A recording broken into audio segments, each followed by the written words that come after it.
I can jump. Oh, yeah. My students from the beginning of the year, and I can't remember who actually brought up this double journal. It might have been a PD I went to actually, that had this double journal where they reflect on their writing as they're writing. So, and I used it with my year 11s and 12s as well.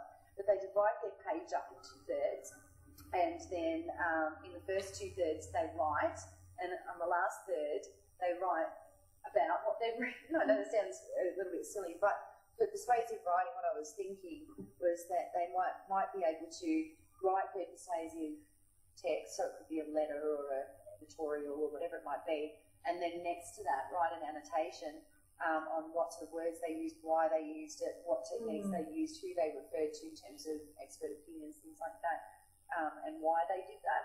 And it's just really handy. I found with them, with their writing at the beginning of year 7, that it got them to reflect on things that we've learned in class. So if we taught a particular skill, so it might be, I'll just use metaphors and similes again as an example. If we were working on a skill and doing explicitly teaching metaphors and similes, then I would get them to write a piece, maybe in their writing to learn section of the lesson, write a piece that used metaphors and similes and have to actually annotate next to it where they've used it and how they've used it.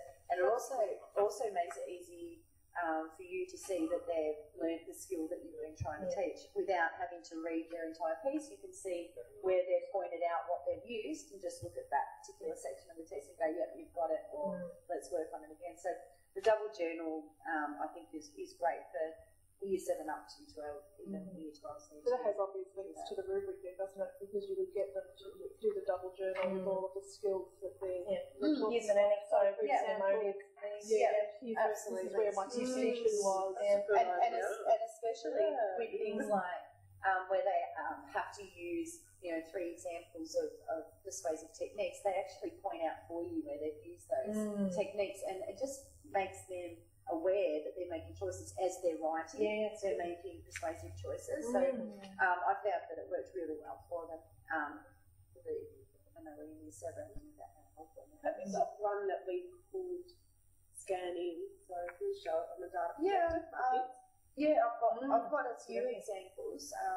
I can definitely. Because I think my kids would understand and be able to pick it up. No, I can do that. I can scan a couple in.